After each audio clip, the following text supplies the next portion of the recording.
Vía Pública. ¿Cómo están ustedes? Muy buenas noches. Bienvenidos a Vía Pública. Al menos 73 personas han muerto. Unos 3.000, otras versiones son 4.000 personas heridas en una explosión tan grande, tan inmensa, tan impresionante que todas la hemos visto de distintos ángulos y nos deja de impresionarnos lo que ocurrió en Beirut, en Líbano, ¿no? Bueno, una explosión de proporciones que se produjo además en el puerto, una zona muy concurrida de Beirut, por causas que todavía están bajo investigación. Puede haber de todo tipo de hipótesis, pero hasta ahora nadie ha dicho que sea un acto de terrorismo o que más bien negligencia por tener guardados explosivos en un lugar tan concurrido. Fíjese usted que está a 2,5 kilómetros y un poco menos del Palacio de Gobierno, cerca de uno de los hospitales más grandes de Beirut, en el puerto, que los puertos en todas partes son muy concurridos. Bueno, ahí se guardaban miles de kilos y quizás toneladas de explosivos que habían sido requisados de operaciones, porque es una zona muy convulsa, esa zona del mundo, que habían sido requisados de algunos barcos y estaban guardados. Se produjo un incendio aparentemente que lleva a esta tremenda explosión. Bueno, eso es lo que se sabe hasta ahora, pero se tendrá que investigar. La explosión se produjo en horas de la tarde, 6 de la tarde, pasadita las 6 de la tarde de hora local, en un almacén con material explosivo que indica que habría un incendio que habría causado entonces esta explosión. Los testigos presenciales indican que hubo rotura de vidrios en viviendas a más de 5 kilómetros de explosión y que edificios sufrieron daños de mucha consideración en un radio de más kilómetros, incluso 10 kilómetros. He escuchado hoy día, no recuerdo dónde, que si hubiese sido esto, lo situamos, por ejemplo, en el Costanera Center, que es el edificio más alto de Santiago, la onda expansiva hubiese llegado hasta la estación Mapocho o hasta el Estadio San Carlos de Apoquindo, para que vean ustedes el nivel y la dimensión iba a decir bombazo, no es bombazo, no, de la explosión. Iba a decir el pencazo, un buen chileno, porque eso es, cuando estaba gente viéndolo y vemos las imágenes, es un remesón que la gente realmente no sabía qué es lo que ocurría, ¿no? Bueno, las imágenes que fueron difundidas en redes sociales por todo el mundo muestran los momentos donde se produce la detonación que provoca una nube que también nos recuerda, tiene alguna similitud a ese hongo, ¿no? Ese hongo que vimos en las bombas nucleares. Bueno, esta semana se cumplen los 75 años de Hiroshima y Nagasaki, este jueves. Pero en fin, todo malos recuerdos. Por suerte hasta ahora no se sabe de acción dolosa, acción terrorista, acción del ser humano, sino que aparentemente es un accidente fruto del mal trabajo y de la indolencia y de la falta de cuidado. Hasta ahí se va viendo que sería este tremendo problema. Bueno, una fuente de seguridad dijo que las víctimas estaban siendo trasladadas fuera de la ciudad, claro, porque estaban bloqueados los hospitales de Beirut y estaban totalmente llenos y colapsados, uno de ellos destruido. Las ambulancias de la Cruz Roja del resto del país fueron llamadas a que se movilizaran a la zona para hacer frente a este enorme número de víctimas. Hasta ahora 73, no sería nada de raro que esto subiera cuando empiece a contabilizarse, por ejemplo, personas desaparecidas y que probablemente en el estallido quedaron no es que hayan cuerpos muertos, sino que probablemente desmembrados. Es una situación muy cruda la que vimos hoy día en el Líbano, Beirut. El Líbano además un país que es la ex Suiza del Medio Oriente, ahí en el margen del Mediterráneo, frente a Chipre, un lugar que tiene cosas muy lindas, muy patrimoniales, cuna de nuestra civilización de alguna manera. Así que estuvimos muy atentos todo el día a eso. Nos vamos a una mesa de conversación y ya nos acompaña, cambiamos radicalmente de tema, nos acompaña el presidente de la Confederación de la Producción y el Comercio, Juan Sutil. Juan, buenas noches, gracias por recibirnos. ¿Cómo estás? Juan, ¿estás por ahí? Muy buenas noches, Matías. Todo bien, muchas gracias. ¿Qué tal? Muchísimas gracias por recibirnos tan tarde. Sí, ahora tú en tu casa. Gracias por recibirnos. Bueno, a ver, hay muchísimos temas con los cuales nos interesa conversar contigo porque son muchos los ámbitos en los cuales estás participando ahí con la CPC.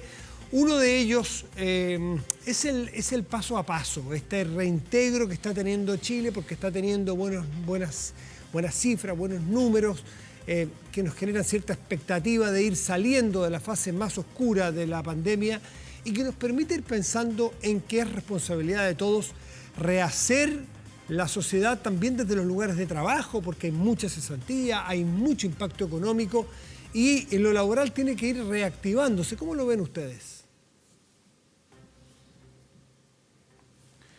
Bueno, primero el plan paso a paso y el plan paso a paso laboral contempla parte de las proposiciones que hemos hecho nosotros, que lo hicimos en el seno del Foro Trabajadores y Empleadores, donde están las confederaciones sindicales, están las pymes, la CONAPYME, la SOE, la SECH, la Confederación de la Producción y el Comercio con todas sus ramas.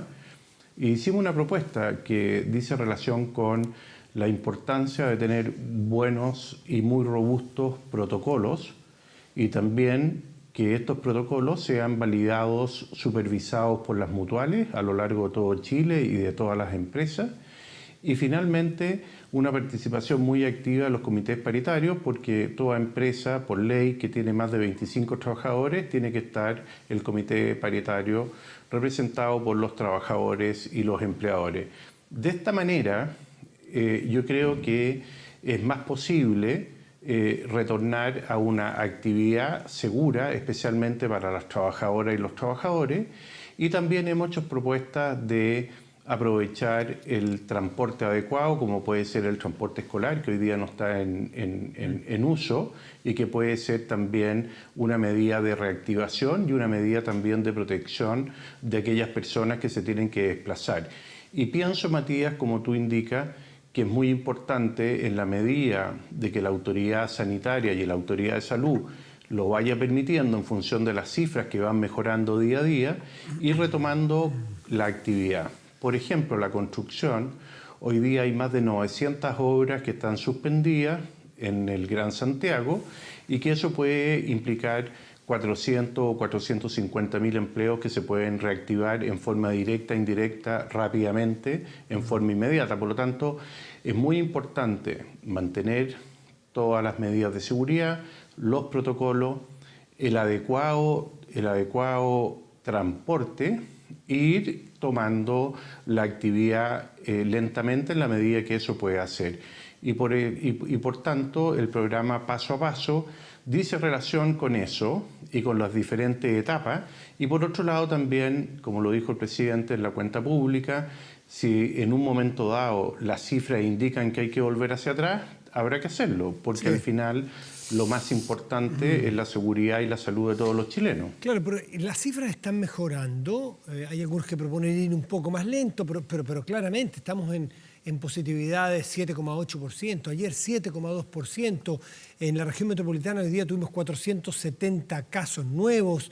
En el norte está más difícil la situación, sin duda, pero donde se puede es importante abrir, porque tenemos que entender, y no sé si tú compartes, que por muchas ayudas que haya y que son enormemente importantes y ojalá sean más dentro de lo posible, se terminan las ayudas en un momento. Cuando uno echa mano a sus ahorros como país, que por suerte los tenemos, para eso son, pues bien, se ponen. Si las personas tienen que ir a su 10% de la AFP, pues bien, ahí se usan. Pero si no logramos generar reactivación económica, los ahorros de todos se van a terminar extinguiendo. Entonces, tenemos que mentalizarnos a cuidarnos para poder volver. Eso sin duda, Matías, pero también hay una cosa que es muy importante destacar. Hay actividades, por ejemplo, en la industria pesquera, la industria del salmón, la pesca de arrastre, la agricultura, la agroindustria, la industria de alimentos, la industria de la energía, los alimentos a través de los supermercados, las farmacias, los almacenes de barrio, la minería, la construcción estratégica, han logrado demostrar que se puede, y también han logrado demostrar que las cosas se han hecho bien, que los protocolos han sido efectivos, que se ha podido mantener la continuidad laboral y también se ha podido mantener a Chile exportando. Tanto es así que las cifras de la minería, que es uno de los ingresos vitales del país, ha podido mantener la actividad. Entonces, yo creo que aquí lo que ocurre y lo que tiene que suceder es que todos los chilenos tomemos conciencia de la importancia de cuidarnos unos con otros, de mantener la distancia social, de mantener el uso de las mascarillas, de tener respeto hacia el prójimo y por lo tanto retomar la actividad. Yo estuve, por ejemplo, en Peñalolén el sábado y estuve en La Pintana el viernes. a propósito de las ollas comunes que hemos estado colaborando y apoyando a través del Fondo de Emergencia Sanitaria y de Salud, que tiene la CPC, fruto del apoyo de las empresas y los empresarios, y conversaba con las personas, incluso en la calle, y muchas personas me decían, mire, la impotencia mayor que tengo yo, que soy el jefe de hogar, hoy día no lo puedo hacer, y yo quiero volver al trabajo. Y esa es una mirada que es muy justa, muy necesaria. Sin embargo, es muy importante que eso vaya acompañado de la debida protección, del debido cuidado, del debido respeto, para que esto lo podamos hacer y no tengamos que retornar hacia atrás. También creo que es muy importante mirar la experiencia de otros países. Nosotros hemos estado en permanente contacto con el presidente de los empresarios españoles, con el presidente de la Asociación de Bancos Español, y hemos ido sacando ejemplos de cómo España ha ido avanzando y otros países europeos que permitan para nosotros sacar ahí ejemplos que sean positivos para retornar a la actividad. Y creo que es muy importante que eso suceda, porque si hoy día estamos con una cifra del 12,3% de cesantía, perdón, 12,2%, y si además a eso le sumamos la gente que no está buscando trabajo, más la gente que tiene suspensión producto de la Ley de Protección al Empleo, estamos hablando de 2.300.000 personas en Chile que están de para, como dicen. Sí. 2.300.000 personas, si tú lo sumas todo en su conjunto. Entonces, hay actividades que sí pueden absorber una capacidad de fuerza laboral con un empleo con dependencia, un empleo formal como es la construcción u otras actividades que yo creo que debieran prontamente volver a la actividad. Porque bien dices tú que los recursos del Estado son limitados, los recursos del Estado hay que entender que quien los provee son las personas, las empresas, que somos los que contribuimos con los impuestos al Estado, y si nosotros no podemos trabajar, tampoco podemos contribuir. Por lo tanto, es muy importante que esto vaya de alguna manera retornando a una actividad. Juan Sutil, tú hablabas de los 2,3 millones de personas que están desempleadas o subempleadas porque están recibiendo parte de sus ingresos, como sea, pero ese número grueso, que detrás de eso hay familias. Estas son las personas, pero detrás de ellos hay familias, naturalmente. Esto hay que multiplicarlo por algo. Después vemos que el IMASEC, que es la actividad económica, también cayendo en 12,4, si no me equivoco, para junio. ¿Cómo lo ven ustedes si vamos volviendo a la normalidad que la sanidad nos permita, sin apurarnos? ¿Cuánto es estructural y cuánto va a poder recuperarse una vez que volvamos a trabajar? ¿Y cuánto quedó destruido? A ver, mira, Matías, esto es como deshuesar a un animal, y me voy a tomar la vuelta larga para explicarlo. Si tú miras la minería ha mantenido la actividad en los últimos 2 trimestres, incluso este mes subió un 2,2% la productividad y aportó al crecimiento del país. Si tú miras la agroindustria pudo cosechar, pudo procesar su fruta, la pudo procesar fresca, congelada, deshidratada y ha estado en actividad.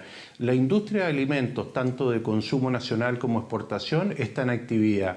La pesca está en actividad, la industria forestal está en actividad, la pesca de salmón, los cultivos de salmones están en actividad, los choritos están en actividad. La construcción estratégica pública, que es declarado esencial, también está en actividad. Entonces, al final, si tú miras, aquí hay una actividad o un rubro que está sumamente afectado, que es el comercio, que es fruto primero de la situación del 18 de octubre, los vandalismos que hubieron, los saqueos que hubieron, la violencia que hubo y que destruyó mucho comercio de muchos centros urbanos, tanto de Santiago como de otras ciudades, y posteriormente viene la pandemia. Y eso hay que sumarle que por razones de seguridad sanitaria, la autoridad decretó que hay actividades que no pueden funcionar, como son los servicios, restaurantes, hoteles, turismo. Esa actividad, por supuesto, que ha caído violentamente y es muy importante porque es el 22-23% de la fuerza laboral del país. Y eso yo creo que va a costar algo más que retorne. Hay algunas encuestas que indican que más del 60% de los chilenos sostienen de que ellos no van a ir a un hotel, no van a hacer turismo o no van a ir a un mall.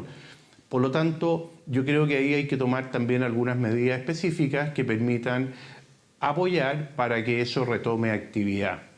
Ahora, lo estructural, Chile es un país productor, manufacturero y exportador de bienes y servicios como los que yo he mencionado, y eso está felizmente activo. Por lo tanto, yo creo que tiene Chile una oportunidad muchísimo mejor que otros países de la región, precisamente porque su actividad productiva está actuando.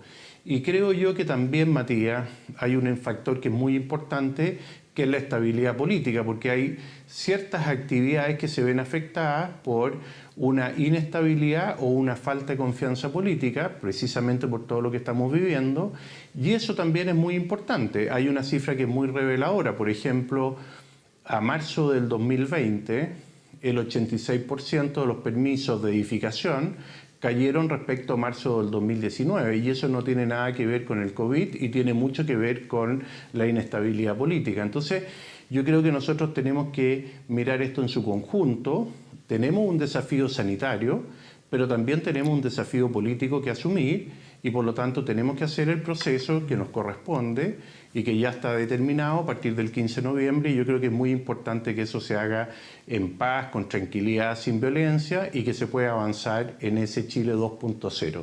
Chile necesita un 2.0, Chile necesita repensar la forma en que estábamos viviendo, haciendo las cosas, conviviendo, distribuyéndonos las cosas, las riquezas que nuestro país produce, porque fueron 30 años de estabilidad, 30 años brillantes, 30 años que nos miraba el mundo y éramos ejemplos, este paísito chico, pero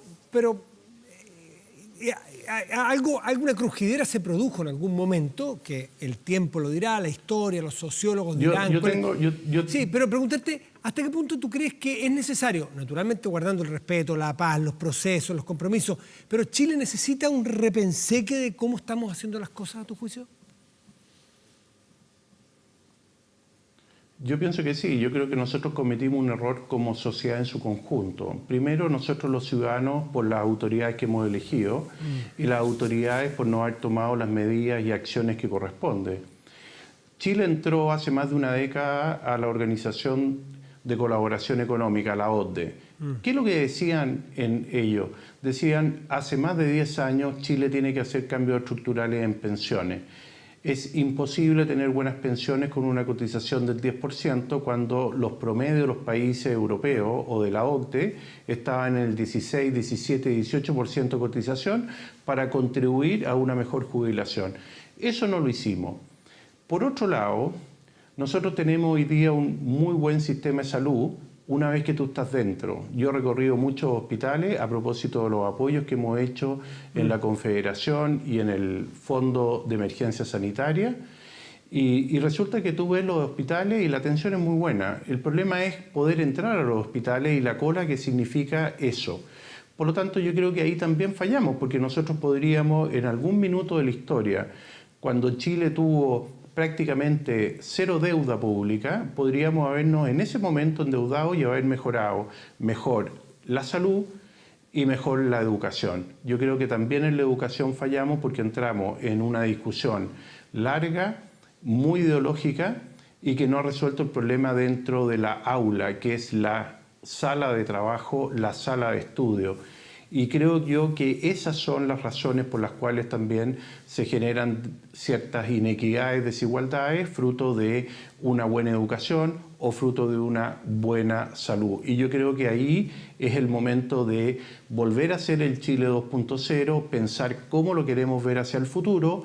Yo pienso que nosotros deberíamos tener un país que transite a una suerte de democracia muy sólida, y que permita que transite desde la centroizquierda hasta la centroderecha, como lo ocurre en los países europeos, con mejor protección social y con una base jurídica e institucional sólida que permita avanzar en una forma mucho más inclusiva, más justa hacia adelante. Esa es mi mirada personal, y creo yo que ahí es donde fallamos, y eso explica, a juicio mío, las demandas sociales, producto de que mucha gente, especialmente toda la clase media que creció en un desarrollo que quedó interrumpido por estas razones, fue la que manifestó las demandas que hoy día la sociedad requiere. Y por eso yo creo que hay que construir un Chile 2.0.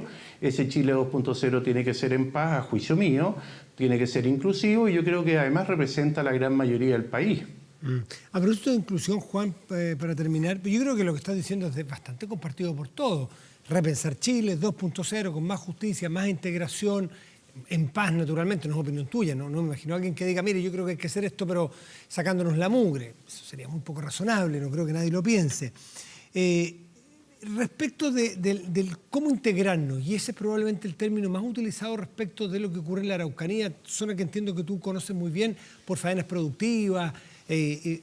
Lo que está ocurriendo allí, unos 2 minutitos que nos haga una pequeña radiografía de cómo lo ves tú, porque esa es la zona más pobre de Chile, es la zona con menos caminos pavimentados, es la zona con menos inversión en los últimos 30 años. La Araucanía la dejamos aparte porque era un problema que no lo queríamos tocar, no pudimos tocarlo. Lo intentamos, se complicaba, nos retirábamos como sociedad, me refiero. Desde reivindicaciones políticas, sociales, étnicas, económicas, de todo tipo. ¿Eso cómo se podría sacar adelante a tu juicio? A ver, primero, yo llegué a la Araucanía aproximadamente a mediados del gobierno de la presidenta Bachelet número 2. Y ahí empecé a trabajar con algunas comunidades que hemos hecho productos de integración productiva, de encadenamientos productivos muy exitosos con las comunidades donde una familia que probablemente tenía un ingreso anual de no más de 2 millones de pesos entre los subsidios y los pocos ingresos que ellos podían producir en una agricultura muy primaria, nosotros hemos hecho desarrollo en conjunto con ellos y esas mismas familias pueden tener ingresos que superan los 10 o los 15 millones de pesos al año, con lo cual tú dejas de estar en la barrera de la pobreza y pasas a la barrera del desarrollo. Eso lo hemos podido hacer en paz, con tranquilidad, con integración, con amor, con desafíos comunes, y ha sido muy exitoso. Y como yo le decía, muchos de ellos hoy día estamos en una mirada en que tenemos que ser espejo para el resto de las comunidades, espejo para el país, para el mundo, de que sí se puede. Yo creo que la Araucanía es de los lugares más ricos del país, con la pobreza más presente, producto de la falta de desarrollo y crecimiento. Y yo creo que ahí también ha habido políticas públicas que no han estado focalizadas en generar un desarrollo productivo, especialmente con las comunidades mapuche. Y cuando tú conoces las comunidades mapuche, te das cuenta que el 98-99% de ellos están por la paz, por el desarrollo, por querer educar mejor a sus hijos y por tener una vida integral, de acuerdo a su cosmovisión, también con la integración hacia la sociedad. Entonces, también hay que pensar que en la Araucanía, así como el 18 de octubre, al principio pensamos que era una demanda que efectivamente lo fue, pero finalmente fue transitando a un proceso de violencia, anarquía, mezclado también con una izquierda muy dura y a veces narcotráfico. En la Araucanía también hay que pensar que hay un grupo muy reducido que está vinculado también a la delincuencia, a la anarquía, a la extrema izquierda y también está vinculado al narcotráfico. Bueno, Juan, y eso parece que no tiene razón y no se condice con la realidad. Y yo creo que las legítimas demandas del pueblo mapuche de alguna forma y de la Araucanía tampoco fueron atendidas y hemos tenido varias comisiones, entre ellas la Comisión Vargas, que la presidió el obispo Vargas, que llegó a conclusiones con más de 70 personas que participaron, que unánimemente hicieron propuestas y esas propuestas no se llevaron a cabo. Y posteriormente tú tienes el Plan Araucanía, que de alguna forma también se interrumpió y anteriores gobiernos también pasó lo mismo. Entonces, al final, yo creo que hay que tomar el desafío de avanzar de verdad en buscar todas las soluciones que demanda esa región. Oye, tú hablas de la extrema izquierda que probablemente ha influido en alguno de estos sectores. Hay un sector de influencia de la extrema derecha, porque aquí los extremos nos arrinconan, donde empieza a hablarse de la autotutela, la autohermanos, que nos acordamos de lo que pasaba con paramilitares en otras partes del mundo, cercanas, no tan lejanas. ¿Cómo ves tú esa influencia de la cual se habla menos, pero se está hablando más los últimos días? Bueno, mira, Matías, yo lo dije el día lunes temprano en la radio cooperativa, y después eso se llevó a toda la prensa en general y lo publicaron varios medios. Yo creo que esto es muy peligroso porque podría escalar. Yo creo que el Estado de Derecho, y es el Estado quien tiene que proteger a las personas, a todas las personas, y no son las personas las que se tienen que autoproteger. Sin duda, uno puede entender la angustia o la desesperación de quizás algunas personas. Ahí fueron civiles que intervinieron de mala forma en las municipalidades y también fueron civiles que tuvieron que actuar.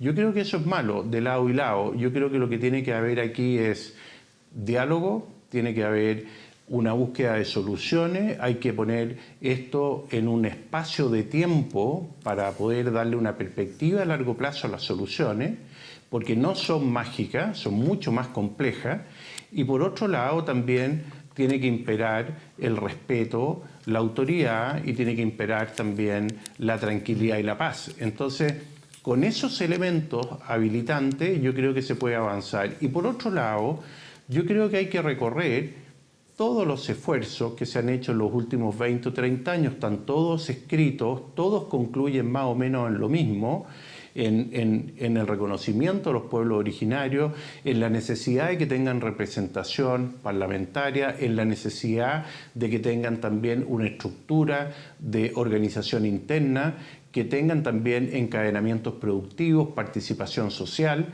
y eso yo creo que hay que hacerlo de verdad. Y hay países que sí lo han hecho. Lo hizo Australia, lo hizo Nueva Zelanda, en Estados Unidos también lo hicieron.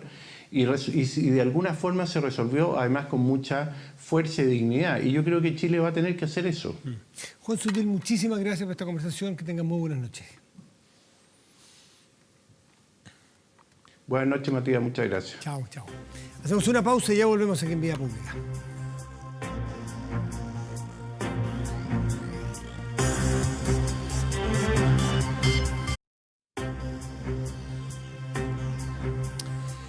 ¿Sabías que un corredor de propiedades puede ganar hasta un 4% por la venta de una propiedad? Tú puedes ser corredor de propiedades estudiando 100% online.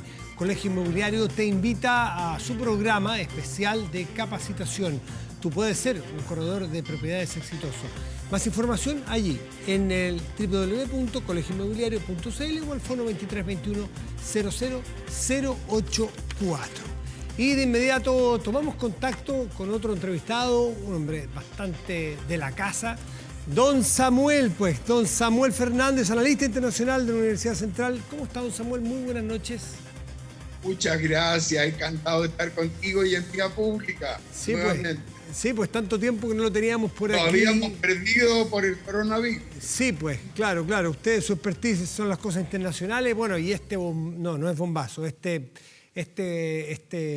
explosión feroz, enorme, en Beirut, allí en el Líbano, nos trae nuevamente a que recurramos al análisis internacional, porque más allá de esa explosión, esa cantidad de muertos, se supone que es accidental hasta ahora, ojalá sea así.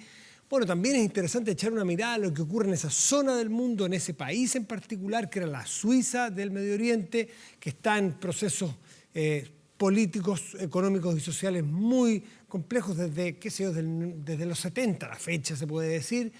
Y partamos primero por lo que ocurrió hoy día. ¿Cómo lo ve usted, Samuel? A ver, yo lo veo de dos puntos de vista. Si acaso se trata de una negligencia, y ojalá, como tú decías, a pesar del horror, no tendríamos un efecto político inmediato, salvo las recriminaciones naturales ante una negligencia que no debió ocurrir, claro, pero que no son demasiado inhabituales en un mundo árabe que no tiene a veces conciencia de los peligros. Son muy temerarios, fuman mientras están echando gasolina en un servicentro, el bombero. O sea, hay un desprecio por el peligro. Pero si acaso es accidental, es terrible, con las consecuencias que tú muy bien mencionabas. Pero si es intencional, es peor, y eso sería trágico. Sin embargo, para que eso fuera un atentado, se requiere algo más, como fue el atentado que sufrió un ex primer ministro, Hariri, Claro. el año 2005, que voló 2 cuadras y él mató a todo el equipo que iba con él, y que produjo un nuevo peligro político en una vuelta que no ocurrió, pero que estuvo a punto de ocurrir, en una guerra civil que duró en Líbano 15 años, desde el año 1975 hasta 1990. O sea, eso hace temblar, porque es un equilibrio que todavía se mantiene político extremadamente frágil. Claro, estamos hablando de un lugar, un lugar geográfico, geopolíticamente hablando, complejo, pero en particular, además que uno ve que hay mezclas de religiones, mezclas culturales, mezclas... por ahí han pasado pueblos, desde los cristianos maronitas hasta los musulmanes, y hay muchas presiones cuando había Guerra Fría. Tiene Siria al lado, que sabemos lo que es, los últimos 5 o 10 años. Es un entorno terrible, porque tiene Turquía al norte, al este tiene a Siria, que ha estado, sigue en guerra civil, y luego al sur está Israel, que lo ha invadido varias veces. Entonces, esto se desata en una política curiosa, porque tienen un pacto que se ha roto, ¿no? Algunas veces, que han provocado todas las tragedias. Pero el pacto es bastante interesante. El presidente del Líbano siempre es un cristiano maronita. El primer ministro, Daib en este momento, es un musulmán, pero suní. Y el presidente del Senado es un musulmán chií. Claro.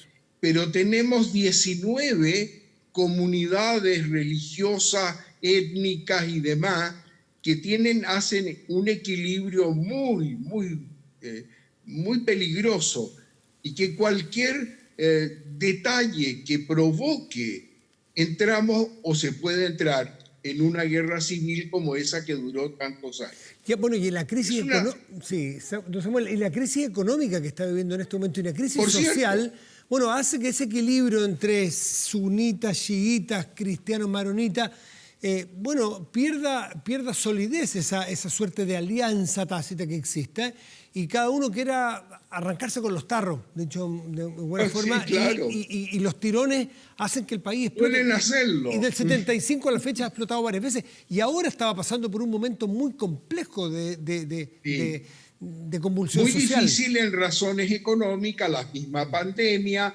las crisis permanentes. Hay algo que tiene el Líbano que es difícil de explicar, pero que hay 2 Líbanos. Hay un Líbano en el norte y uno en el sur. El del sur sigue siendo controlado mayoritariamente por el Hezbollah, que a su vez es sunita. Chií. Es chiita el chiismo. Sí. Y luego ese Hezbollah es directamente amparado y protegido por Siria. Pero ahí se extiende el tema, porque Siria sabemos que está en la situación que comentábamos, pero además está apoyada por Irán y está apoyada por Rusia. Entonces, caramba. Y después al sur tenemos Israel, que 3 o 4 veces ha invadido el Líbano. Hay tropas de Naciones Unidas todavía, la FINUL de separación, pero al norte tenemos una Turquía que está en un proceso distinto, de una islamización. De una islamización. El ejemplo de Santa Sofía.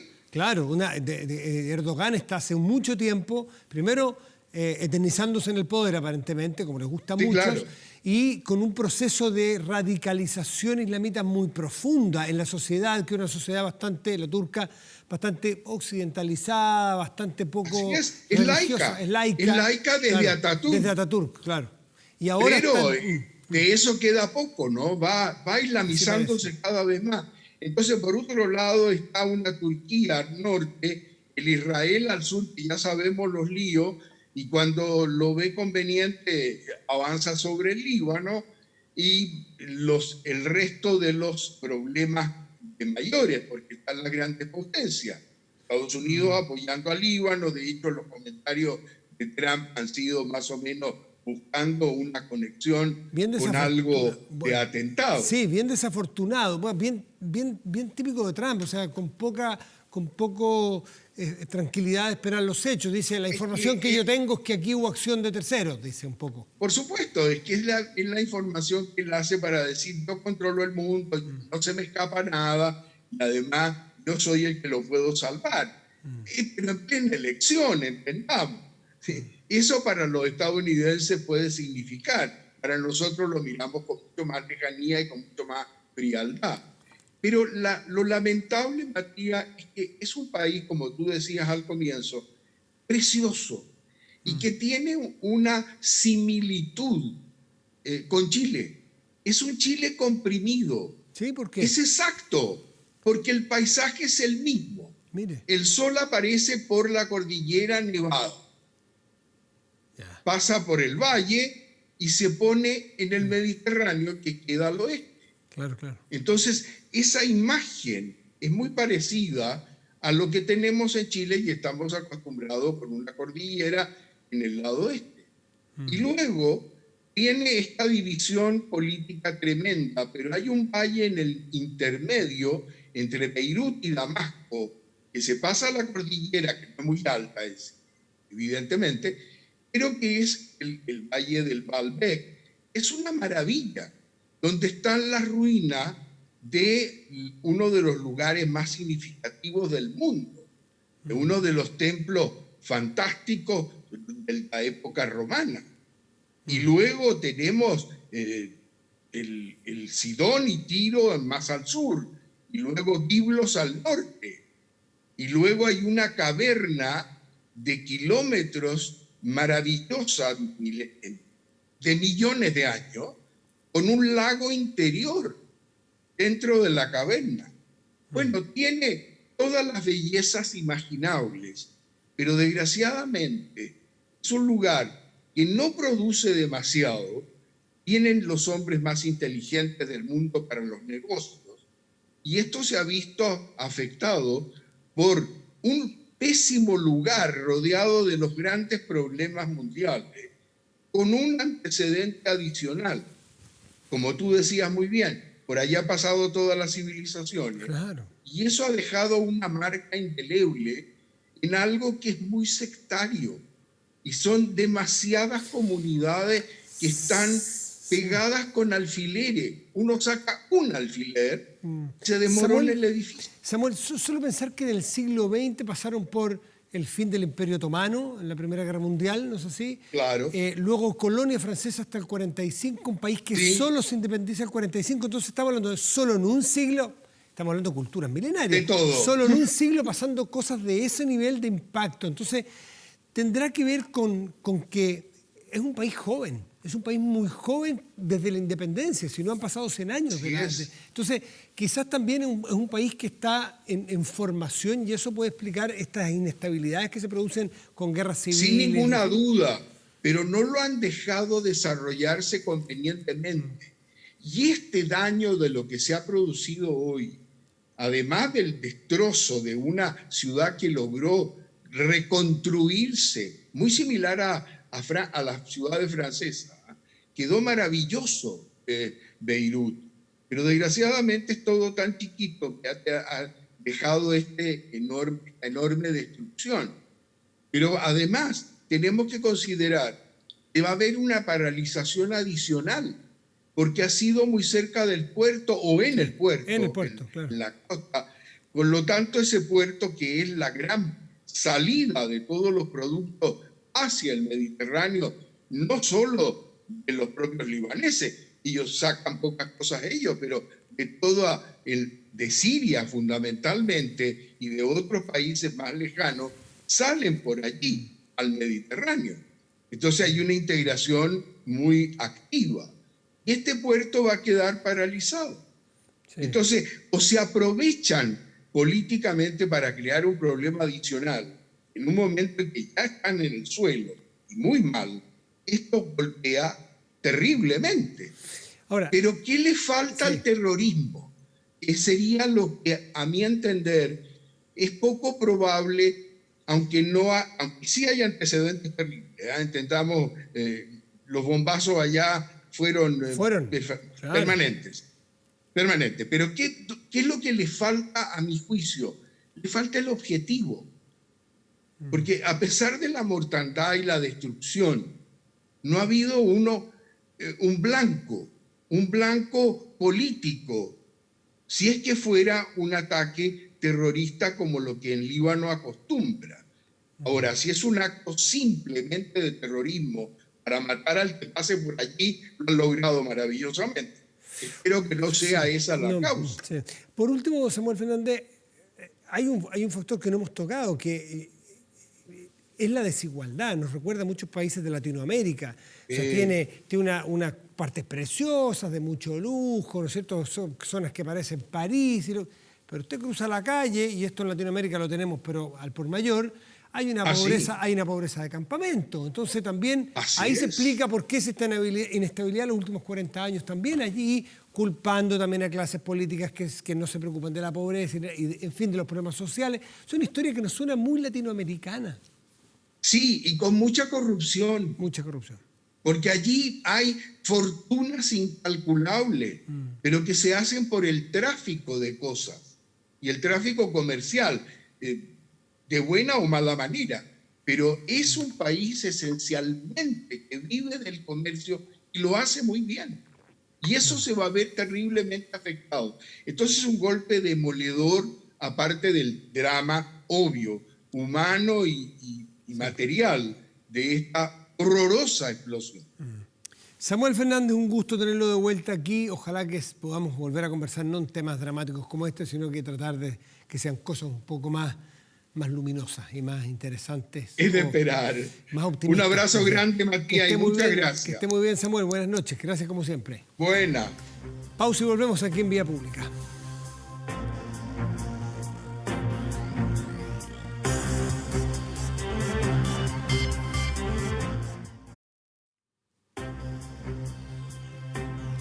La crisis sanitaria y el desafío de educación a distancia están afectando el bienestar socioemocional de las comunidades educativas.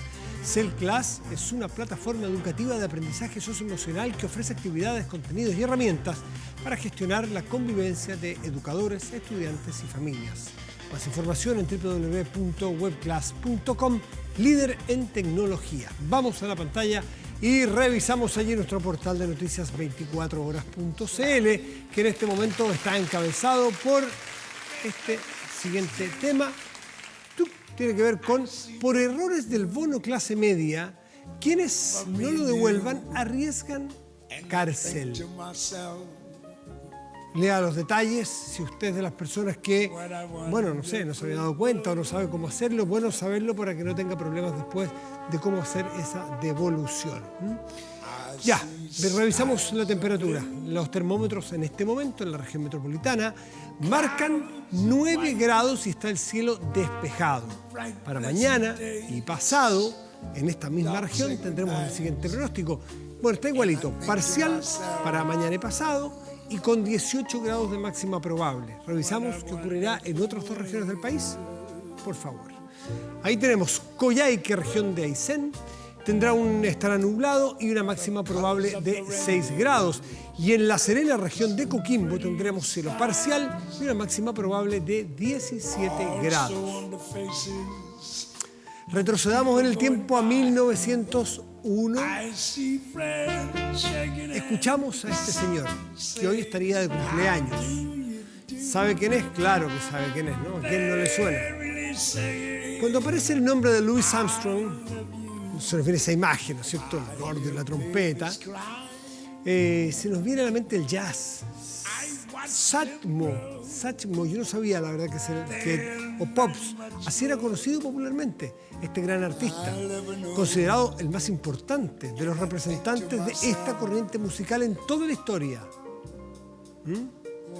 Fue gracias a su peculiar tono de voz, grave, rasposo, a sus habilidades con la trompeta que le mencionaba recién, que este músico fenómeno transformó el jazz. Lo transformó y lo metió en la mente de las personas desde una condición inicial, entendiendo como una música de baile a una forma de arte ya más popular. Bueno, con ese sello pasó a la historia, sencillamente. Y hoy lo recordamos con mucho gusto. Siempre es agradable escuchar este clásico tremendo, ¿no? What a Wonderful World, con Louis Armstrong, que así nos despedimos de vía pública. Muy buenas noches y gracias por venir. For me and you, and I think to myself, what a wonderful world.